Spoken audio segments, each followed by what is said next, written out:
Assalamualaikum warahmatullahi wabarakatuh. Kembali lagi di mata kuliah PTI. Kali ini kita ketemu di pertemuan ke-6, yaitu tentang peralatan output dan drive device. Kalau yang drive device ini sudah kita bahas sebelumnya sebenarnya, mulai di pembahasan pemrosesan di sana.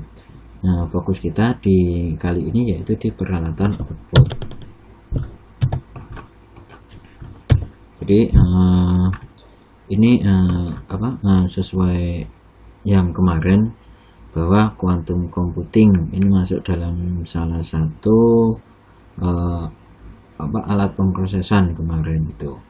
Jadi ini ini salah satu contoh quantum computing, yang mana ini alat hitung yang menggunakan sebuah fenomena mekanik kuantum, misalnya superposisi dan keterkaitan. Maksudnya superposisi itu bahwa kalau di komputer biasa itu hanya bisa menerima 0 atau 1, tapi kalau yang di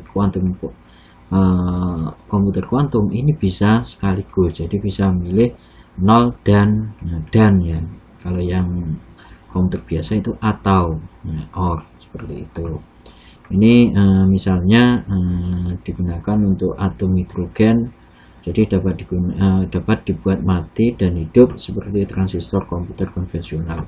Ini istilahnya apa ya, untuk mekanik, untuk atom lah, untuk atom, atau mungkin kalau tahu tentang teori kuantum lah, ini salah satu kegunaan dari quantum computing di situ. Untuk perusahaannya itu ada beberapa yang terkenal, yaitu adalah D-Wave, IBM itu juga sudah mengembangkan di quantum computing di situ. Ini cara kerjanya ya, cara kerja dari quantum computing. Jadi kalau yang basic, komputer biasa klasik itu biasanya kan akan mengenal 0 dan 1 or 1.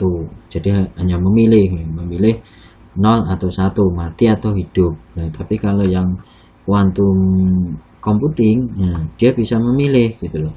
Bisa memilih 0 dan 1. Jadi bisa dijalankan sekaligus. Jadi paralel di sini. Itu perbedaannya paling mencolok. Kemudian kita masuk ke bahasan utamanya, yaitu di output hardware. Jadi output ini mengacu pada hasil pemrosesan, yaitu adalah informasi yang dikirim ke layar atau printer, atau untuk disimpan pada disk, atau dikirim ke komputer lain dalam jaringan. Contohnya yang umum, yang semakin berkembang, yaitu adalah ATM dan mobil modern yang terus berubah. Ini masuk dalam output. Jadi output itu yang dikeluarkan gitu kan ya, misalnya informasi yang dikirim ke layar atau printer, ke dalam, baik itu dalam bentuk digital maupun non digital, seperti itu. Ini outputnya jadi monitor, biasanya berhubungan dengan device adaptor, display adaptor, sound card, speaker. Kemudian port ini bisa dari printer, plotter, dan perkembangan teknologi lainnya, seperti itu. Ini gambarnya. Kalau yang output sudah kita bahas sebelumnya. Oke. Kemudian ini jenis output, pada dasarnya itu ada soft copy dan hard copy. Kalau soft copy ini adalah data yang ditampilkan pada layar tampilan atau dalam bentuk audio atau suara, ini secara elektronik. Jadi dia tidak berwujud dan tidak bisa disentuh, tapi kita bisa memanfaatkan hasilnya. Jadi soft ini juga digunakan untuk mendeskripsikan hal-hal yang mudah berubah atau tidak kekal. Sebaliknya, hard digunakan untuk menggambarkan hal-hal yang relatif permanen, yaitu adalah hard copy. Jadi keluarannya itu berwujud, bisa saja dicetak. Contoh utamanya yaitu hasil cetak, baik itu teks, grafik, dari printer, film, mikrofilm dan microfrit, atau juga dianggap sebagai keluaran hard copy. Ini hard copy ya, mungkin yang umum yang sering kita ketemui, atau itu adalah ketika kita nyetak tugas dalam di soft copy, hard copy, di situ dicetak di kertas, atau enggak majalah, koran, nah itu masuk dalam hard copy. Kemudian yang soft copy itu kayak kita membaca berita online, kemudian kita kayak gini tampilannya ini, buat PowerPoint, nah kemudian kita simpan ke dalam hard disk, ke dalam flash disk, itu masuk ke dalam soft copy seperti itu. Nah contohnya seperti ini soft copy. Jadi dia membaca berita menggunakan tablet atau komputer. Kemudian yang cowok ini dia menggunakan yang hard copy. Jadi dia membaca berita menggunakan koran yang dicetak. Itu. Kemudian soft copy output, nah atau tampilan layar. Ini yang digunakan untuk menampilkan outputnya ke dalam layar. Jadi ini disebut juga sebagai monitor lah gampangannya. Nah di dalam monitor, kalau yang monitor ini dia hanya komponen yang dapat menampilkan keluaran secara visual. Nah, jadi dia tidak berhubungan dengan hasil komputasinya. Nah, hanya menunjukkan aja. Jadi nggak ada pemrosesan di dalam monitor ini. Jadi ketika kita mau membeli monitor atau mungkin setting di monitor, nah itu biasanya akan ada hal-hal yang perlu diperhatikan, yaitu mulai dari dimensi layar, kejernihan layar, warna, serta standar resolusi dari komputer itu atau monitor itu. Nah yang pertama adalah screen size dan aspect ratio.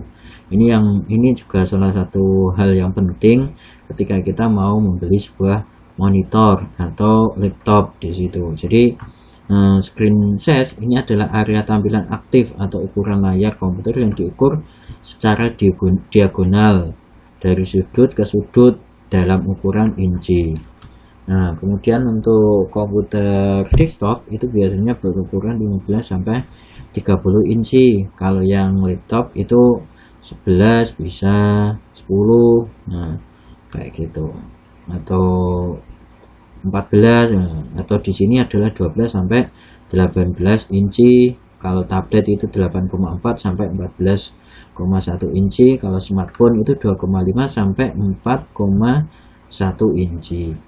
Nah ini seperti ini. Ini adalah tampilan dari screen size ya. Jadi berapa in atau enggak di sini untuk laptop. Nah ini 17,3 in, 14, 11. Kan ini juga mempengaruhi ketika kita mau beli laptop, itu pasti salah satu hal yang perlu diperhatikan adalah ukurannya itu. Terus sih kemudian aspek rasio ini adalah hubungannya dengan proporsionalnya dari tampilan gambar atau yang dihasilkan. Jadi atau enggak aspek rasio yaitu adalah menunjukkan panjang lebar dan tinggi dari sebuah layar itu atau tampilan. Kayak di monitor ini atau tampilan dari PPT ini adalah aspek rasio juga di situ. Jadi ini menggunakan 16:9 atau widescreen di situ. Nah, maksud dari aspek rasio itu kayak gini. Jadi ketika kita membuat di sini lebar sama tingginya, lebar sama tinggi. Jadi lebarnya berapa, tingginya berapa. Kalau sekarang itu biasanya menganut di widescreen HD itu menggunakan 16:9 atau 16:10 di sini. Tapi kalau yang ada juga sih beberapa itu yang masih menggunakan 43. Paling umum kalau teman-teman tahu itu itu layar monitor yang lama di situ menggunakan 43 atau enggak, nanti teman-teman bisa coba menggunakan di membuat PPT di situ digunakan ukurannya menggunakan 43 sama 16:9, nanti dicoba tampilan seperti apa. Kemudian kenapa kita aspek rasio itu sangat penting sekali. Lah ini nanti jadi tugas teman-teman juga. Kenapa jadi sangat penting, karena ini juga mempengaruhi dari profesional sebuah gambar atau video atau tampilan nanti. Ketika kita desain atau mungkin tampilannya di situ tidak sesuai dengan aspek rasionya, maka akan apa, kayak jemblek atau lonjong atau apa kayak gitu. Enggak ketika kita lihat itu enggak sinkron lah, enggak profesional ukurannya seperti itu. Misal ada gambar kecil kemudian kita perbesar, nah itu kan akan pecah atau mungkin terlalu lonjong atau terlalu yang lainnya seperti itu. Kemudian ini adalah kejelasan layar, jadi di dalamnya itu ada dot pitch, resolusi, kedalaman warna, dan refresh rate. Jadi di antara faktor-faktor yang mempengaruhi kejernihan layar itu sering disebutkan dalam iklan adalah titik pitch, resolusi, kedalaman warna, dan kecepatan refresh. Ini terkait dengan apa, titik ya, atau bit ya, bit atau pixel ya. Pixel itu adalah kotak kecil, bukan lingkaran tapi ya kayak gini. Ini bit, dari bit atau pixel ya, atau dot bit. Nah, ini istilahnya ya, istilahnya itu dot bit atau dot apa, biasa disingkat dp ya, juga disebut bit. Pixel adalah jumlah spasi antara pusat pixel yang saling berdekatan. Jadi semakin dekat pixelnya semakin tajam gambarnya.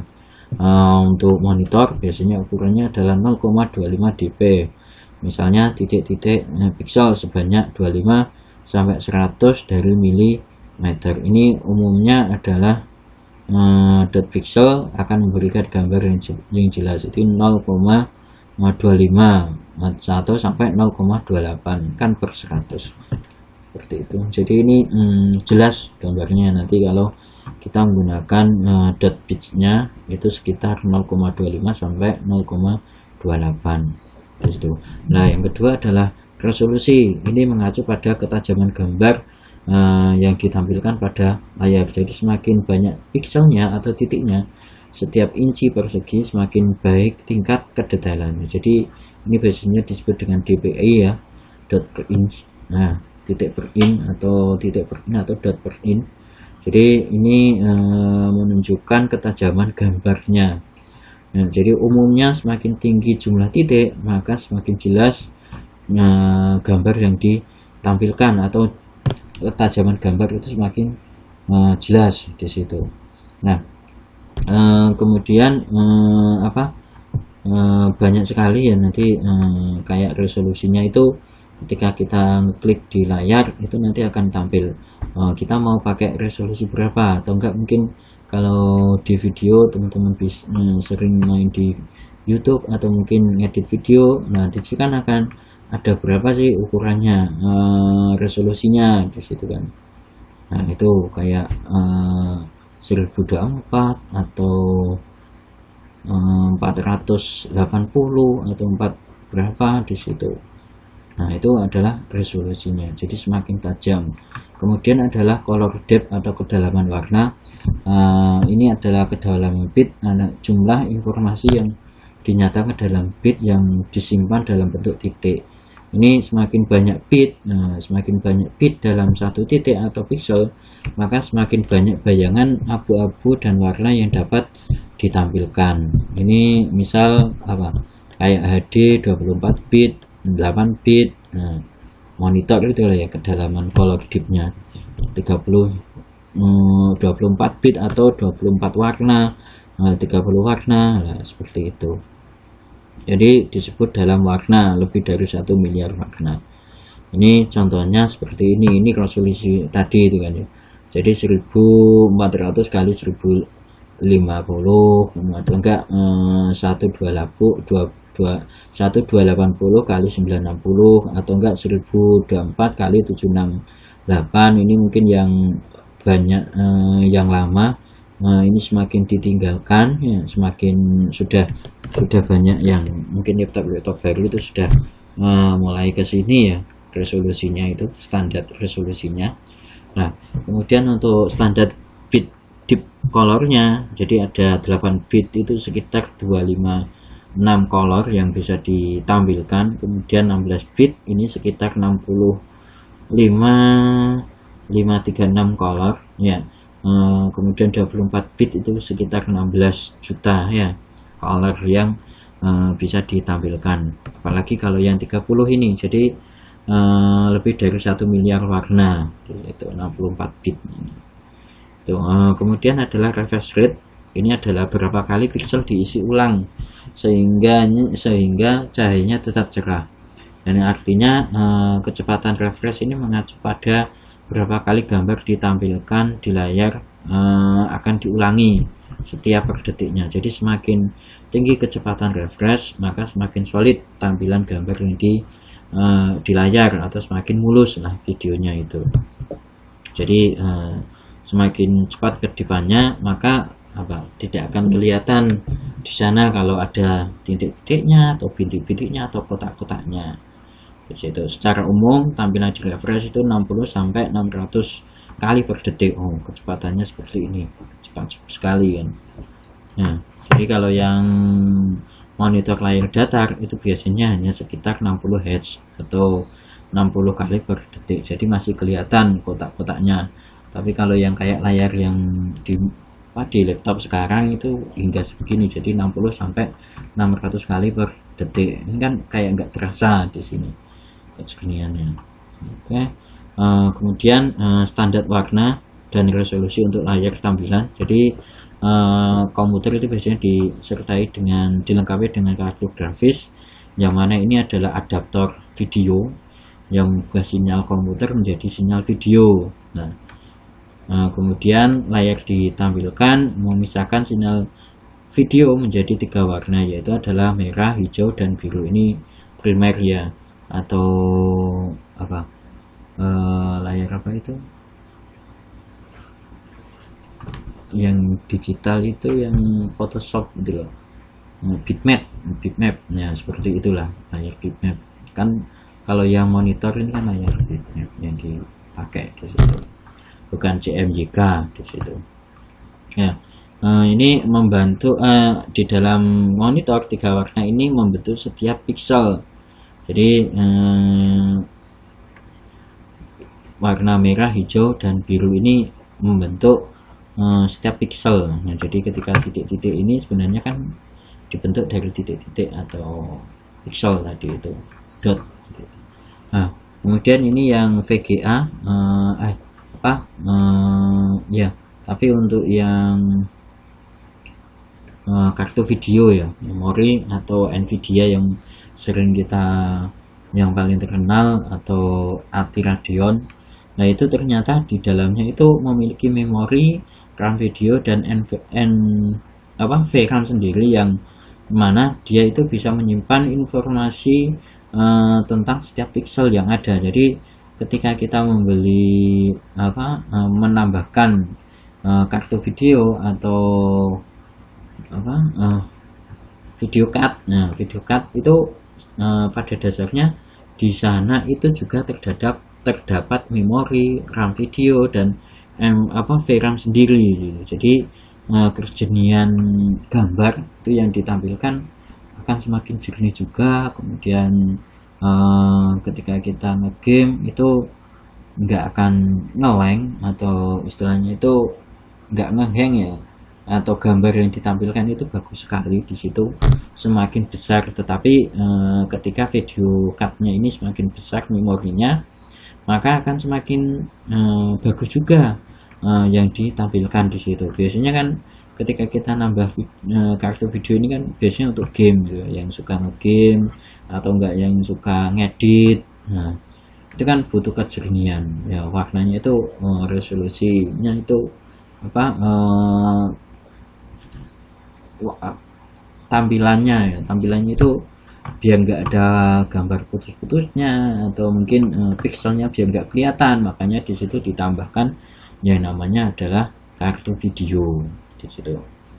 Nah, ini beberapa standar dan resolusinya. Jadi standarnya XGA Extended Graphic Array, atau enggak sampai di width WET SXGA plus. Nah ini ukurannya seperti ini resolusinya, jadi 1024 kali 768 atau sampai 1920 kali 1200. Ini widescreen ya. Biasanya digunakan di 22 inch untuk monitor besar ya. Kemudian ini in ya untuk 20 in widescreen juga. Laptop inilah 15,4 laptop display juga widescreen. Nah ini 20 in monitor. Nah kayak gini 15 in monitor seperti ini standarnya menggunakan ini, standar warnanya atau standar tampilannya, kemudian resolusinya yang ukurannya itu seperti ini. Nah ini biasanya untuk tipikal usernya, apakah dia menggunakan monitor atau widescreen atau yang lainnya di situ. Nah kemudian ini adalah flat panel display atau mungkin teman-teman TV LED atau smart TV. Nah itu menggunakan ini ya. Jadi jenis tampilan layar yang paling umum, layar panel datar terdiri dari pelat kaca yang dipisahkan oleh lapisan bahan di mana cahaya dimanipulasi. Maksudnya ini terdiri dari situ. Ini bisa juga untuk 3 dimensi atau yang lainnya. Ini kan semakin menyenangkan kalau kita menggunakan flat panel display. Yang sebelumnya itu kan ada CRT gitu kan. Nah layar CLT. Nah itu kan di situ mungkin akan tampilannya beda lagi gitu loh. Warna yang ditampilkan pun juga akan semakin sedikit di situ. Ini flat panel ya, display. Kemudian ini adalah TV plasma ya. Jadi beda di sini ya. Nah, salah satu jenis layar panel datar adalah layar kristal cair atau LCD, yang mana ini berisi molekul kristal cair berbaris dengan cara mengubah sinyal sifat optiknya, membuat gambar di layar dengan mentransmisikan atau memblokir cahaya. Jadi tidak ada silau, itu nggak akan masuk di sini ketika kita menghidupkan ini di situ. Jadi kemudian LCD proyektor itu juga bisa di situ, monitor, televisi, papan nama, perangkat permainan, kalkulator, dan telepon. Itu kan sering kita ketemui, atau layar kristal cair itu ada LCD. Ada 2 jenis LCD, yaitu adalah matrik pasif dan matrik aktif. Nah, matrik pasif ini juga disebut dengan monitor pemindai ganda.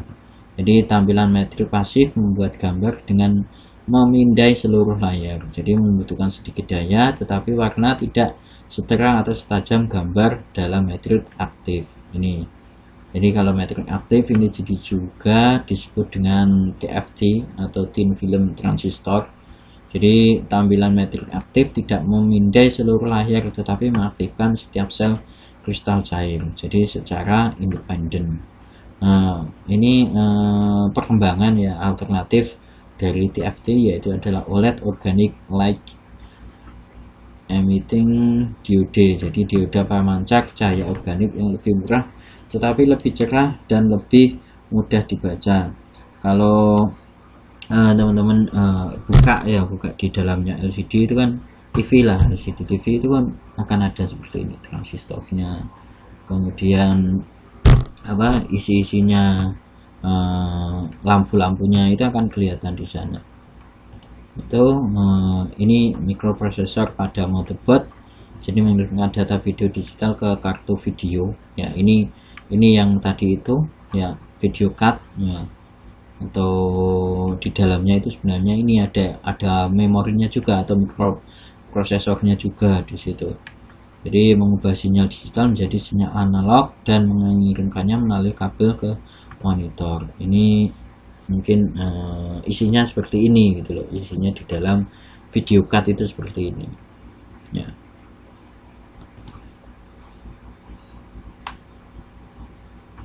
Ini plasma display ya. Dalam tampilan plasma diapit di antara 2 pelat kaca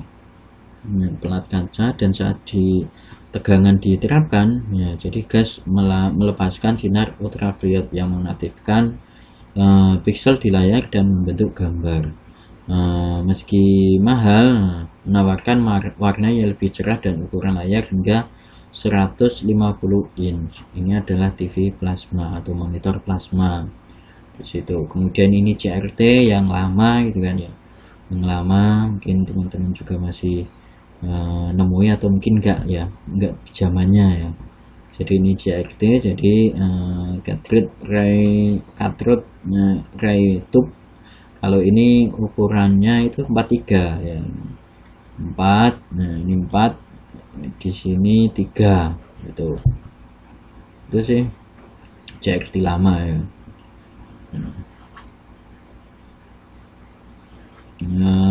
Ada juga yaitu ada layar ganda.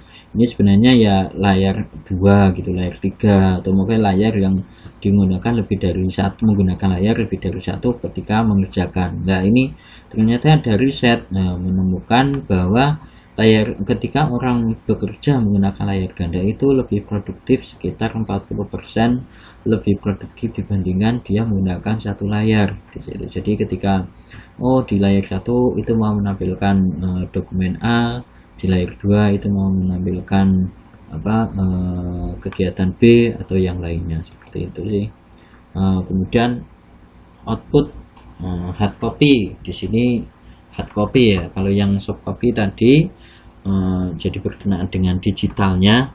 Kemudian kalau yang hard copy itu yang paling umum ya, atau mungkin yang paling sering kita ketemu yaitu adalah printer. Jadi ini adalah yang digunakan untuk mencetak ya, mencetak tampilan atau output menjadi hard copy, yaitu adalah printer.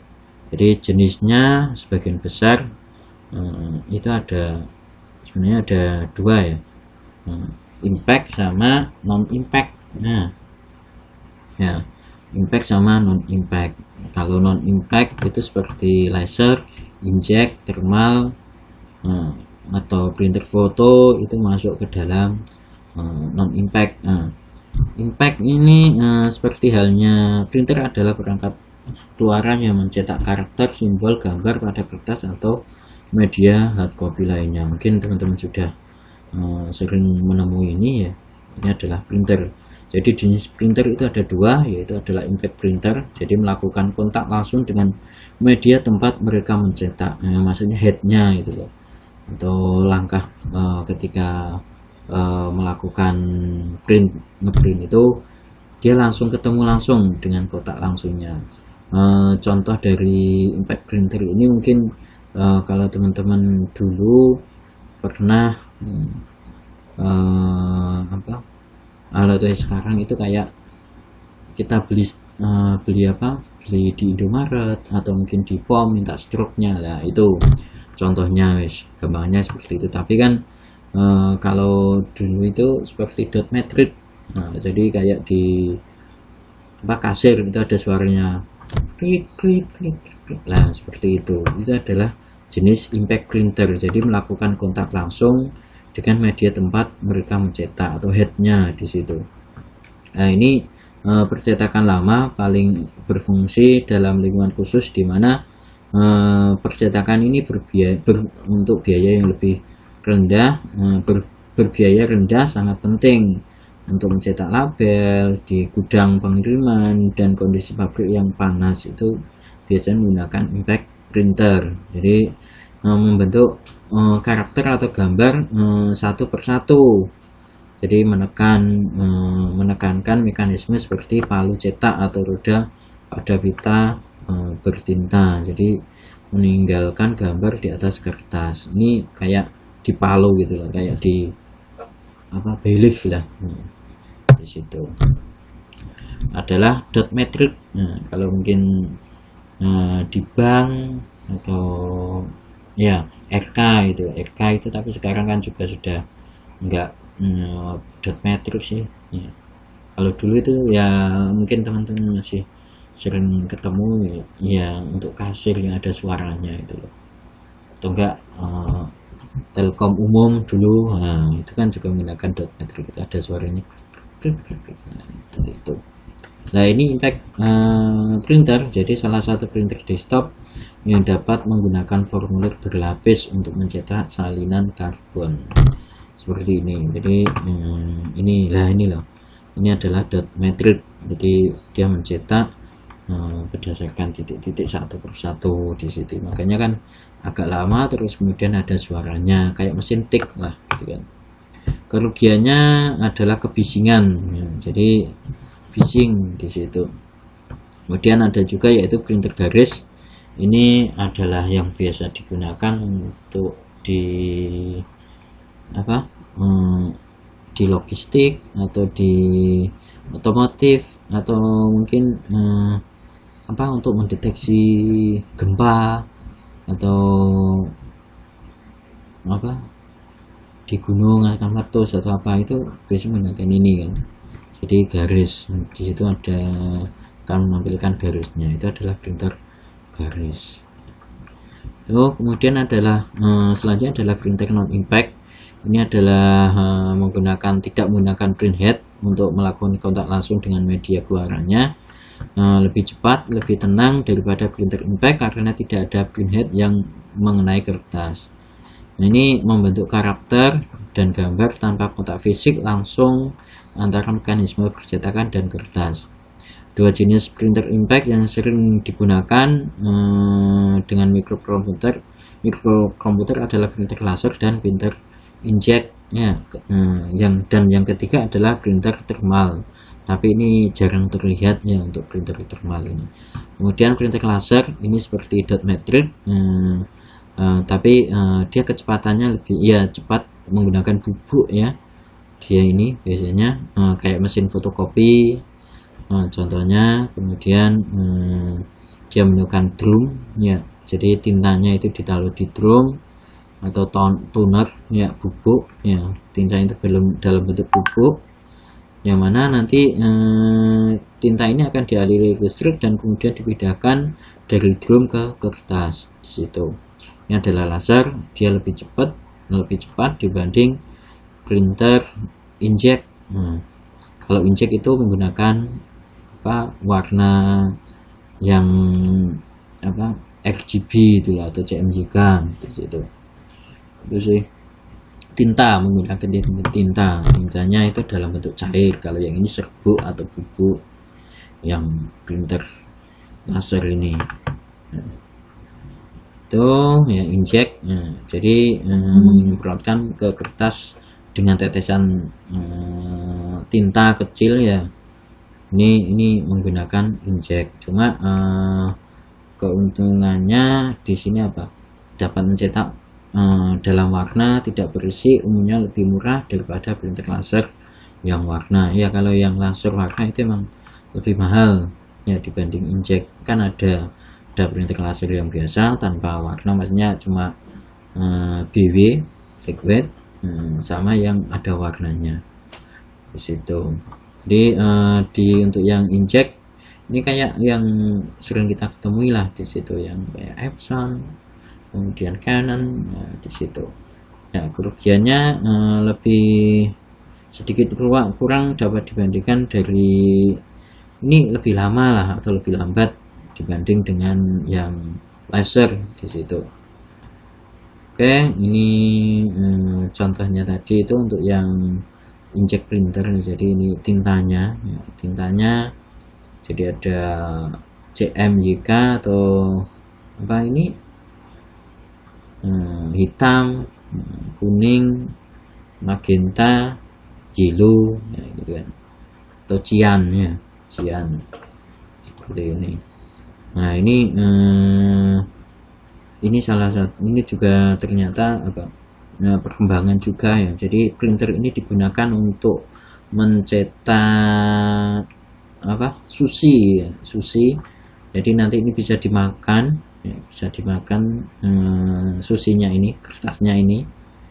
Jadi dia mencetak sushi menggunakan printer inkjet. Nah, jadi kertasnya ini dapat dimakan, terbuat dari kedelai dan tepung jagung. Kemudian tintanya ini berbahan dasar makanan dari ramuannya sendiri. dibumbui dengan berbagai kertas bubuk, kecap dan rumput laut.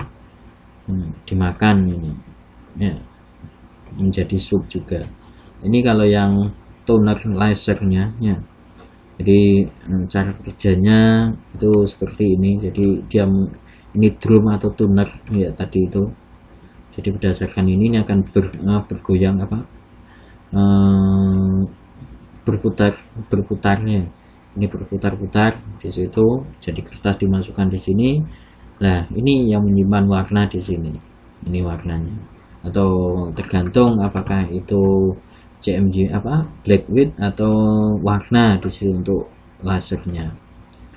Itu kemudian ini printer thermal. Jadi printer adalah printer resolusi rendah hingga menengah yang menggunakan jenis kertas berlapis yang menjadi gelap saat panas diterapkan kepadanya, atau mungkin di bank, di ATM. Nah, itu bisa juga seperti itu, atau enggak yang di pom bensin itu juga bisa menggunakan ini. Nah, oke. Kemudian ini contohnya ya, thermal wax printer ya, lilin thermal mencetak tinta berbasis lilin di atas kertas. Nah, ini setelah dingin menempel secara permanen pada kertas. Jadi harus menunggu sampai dingin dulu. Nah, sangat handal karena jumlah komponen yang bergerak sedikit, tidak sebanding dengan kualitas keluaran printer inkjet modern dan printer laser warna. Ini tahan air ya. Nah, jadi ini yang thermal wax transfer printer ya jenisnya. Jadi dia lebih peka, maksudnya tahan air lah di situ. Oke, kemudian ini ada juga yaitu adalah printer foto, yang mana ini digunakan untuk mencetak foto dengan portable, jadi bisa dihubungkan dengan HP, langsung disalurkan baik itu lewat USB atau enggak WiFi, kemudian akan dicetak langsung secara langsung atau portable. Ini menggunakan kertas dan pita khusus pewarna yang transparannya khusus, warna transparan khusus. Ini menyatu ya menjadi warna nada kontinu, atau ini ya, ini tadi bisa dihubungkan menggunakan kamera atau kabel atau infrared atau nirkabel atau di situ. Atau juga menggunakan MNC juga bisa di situ. Oke, kemudian ini adalah multifungsi printer, jadi bisa digunakan untuk mencetak, digunakan untuk nyekan, digunakan untuk ngefek, digunakan untuk memindah atau menyalin, mengirim fax. Nah, ini paling sering itu adalah Epson, Canon, Brother, atau HP.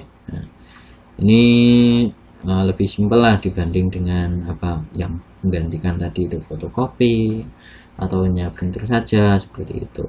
Nah, ini maksudnya dia lebih kecil kalau untuk nyetak untuk fotokopi. Nah, itu dibanding dengan fotokopi sendiri kan ini lebih simpel di sini. Harganya sekitar 100 sampai 500 dolar ya. Jadi ini bisa menggabungkan ya, gabungan lah istilahnya multifungsi itu. Gabungan dari mesin fotokopi, mesin fax, pemindai, printer inkjet. Ini kan, atau all in one. Ya. Kemudian selanjutnya adalah plotter. Ya, ini digunakan untuk cetak skala besar ya, untuk banner atau yang lainnya. Nah, seperti itu kan. Ini untuk cetak lebih besar lah, pasti teman-teman sudah familiar dengan ini ya.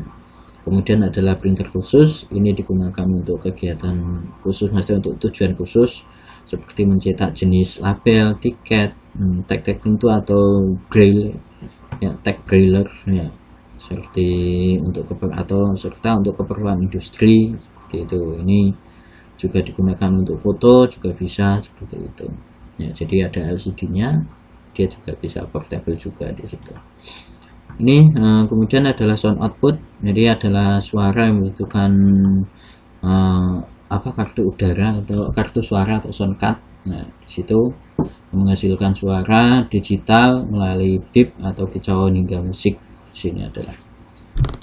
Oke, kemudian adalah voice output. Nah, Ini kayak kalau di Google ketika kita menampilkan apa itu, mau ngomong ini apa di situ, atau enggak ketika kita GPS, nah, di situ mau menerjemahkan atau suruh perjalanan ini ke sini lah, itu adalah voice output. Nah ini contohnya, ini juga kayak wanita Israel ini menggunakan Orcam. Jadi dia ini tuna netra ya, jadi sejak kecil menggunakan ini dia akan direspon menggunakan lensa ya di sini. Jadi dia membaca apa itu bisa didengarkan oleh si wanita ini menggunakan kacamata Orcam di situ. Kemudian ada juga yaitu adalah video output. Jadi video membutuhkan kartu video. Jadi video terdiri dari gambar fotografi. Ini dimasukkan ke dalam multimedia. Jadi video output yang mana ini bisa ketika kita rekam, ya kan, rekam video kayak gitu lewat HP atau lewat kamera atau apa lah, itu kan ditampilkan hasilnya seperti itu. Apakah itu diedit dulu, di cut, atau cuma langsung ditampilkan, itu juga masuk ke dalam video output. Kemudian ini beberapa perkembangan dari media output itu. Yang pertama mungkin yang paling yang perkembangannya besar yaitu adalah ponsel ya, ponsel. Jadi di sana itu bisa ditampilkan apa saja sesuai dengan dikeluarkan sesuai dengan apa yang diinstal atau yang diinginkan. Contohnya ini adalah alat K buatan Rusia yang dihubungkan dengan ke jack handphone iPhone ya. Jadi ini bisa memberitahu tentang kelembapan di sekitar, radiasi, medan elektronik, tingkat populasi dalam air minum, dan tingkat nitrat dalam makanan Anda. Atau enggak mungkin juga kalau sekarang ada smartwatch. Nah, jadi di sana bisa mengeluarkan tentang detak jantung, kemudian berapa jumlah lari kita atau apa, itu juga salah satu output juga ya. Kemudian ada juga yaitu adalah TV, yang mana ini bisa yang dipasang di tembok-tembok ya. Ini perkembangan juga outputnya. Cermin medis, jadi menggunakan kamera untuk mengkoordinat nadi seseorang dan kemudian menggunakan cermin 2 arah untuk membuat pantulan. Nah ini untuk membaca denyut nadi, monitoring. Kemudian ada juga nanti adalah teknologi big data yang nanti akan ketemu di beberapa mata kuliah lagi yang lainnya. Nah, ini adalah pengolahan data yang secara besar, yang mana database itu satu database dalam satu komputer itu tidak bisa tidak mengatasi, makanya dia menggunakan big data, jadi lebih dari satu di situ. Oke, kemudian ada sebuah kamera digital dengan 200 lensa yang meniru mata majemuk, semut, capung, lebah, serangga lainnya untuk membantu para dokter menjelajahi isi perut pasien. Nah, seperti kemarin itu ada nano itu. Nah, kemudian ada juga adalah display screen. Nah, jadi layar tampilan ini jadi ditaruh digantung di dinding-dinding. Ini 50 in dari sudut ke sudut. Jadi menggunakan teknik micro replication. Jadi replikasinya itu dalam bentuk mikro, lembaran tipis plastik transparan, kalau kayak OHP atau mungkin pertunjukan di luar itu kan ditampilkan di tembok-tembok gitu loh. Kalau sekarang itu di Prancis yang karikatur gitu loh, mungkin yang pernah lihat yang sampai di boykot ya. Kemudian adalah printer, mengurai tinta printer. Jadi ini kertasnya itu bisa digunakan lagi. Jadi misal dia ngeprint, kemudian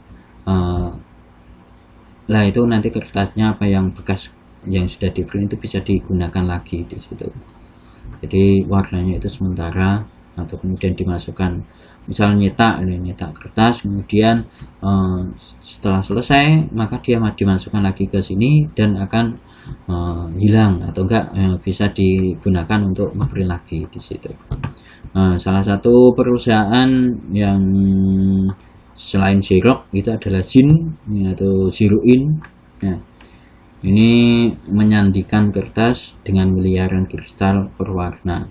Jadi untuk menghasilkan gambar, printhead memancarkan gelombang panas yang melelehkan kristal berwarna yang mengubah warna menjadi seperti warna yang diinginkan. Itu adalah menggunakan Zin, perusahaan Zin atau Zeroin.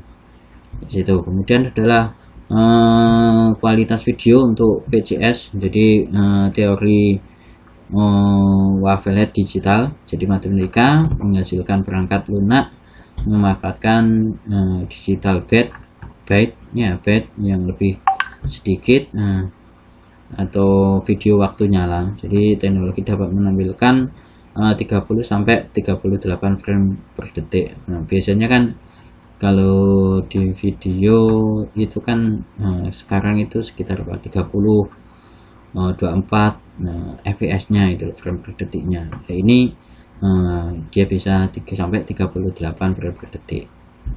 Di situ kemudian ada juga yaitu adalah kemajuan teknologi. Ini bisa dari printernya itu, jadi dia bisa mencetak mencetak gambar atau mencetak alat itu dalam bentuk objek 3 dimensi. Nah, mungkin ini contohnya untuk yang Zin tadi, Zeroin. Nah, kemudian ini adalah E-Link. Jadi ini memanfaatkan pigmen ya. Jadi ini yang ditaruh di tembok-tembok itu bisa juga menggunakan ini. Jadi ini teknologi monitor ya, jadi kecilnya seperti ini sampai bisa dilipat-lipat ini. Mungkin itu saja pertemuan kali ini. Kita akhiri. Assalamualaikum warahmatullahi wabarakatuh.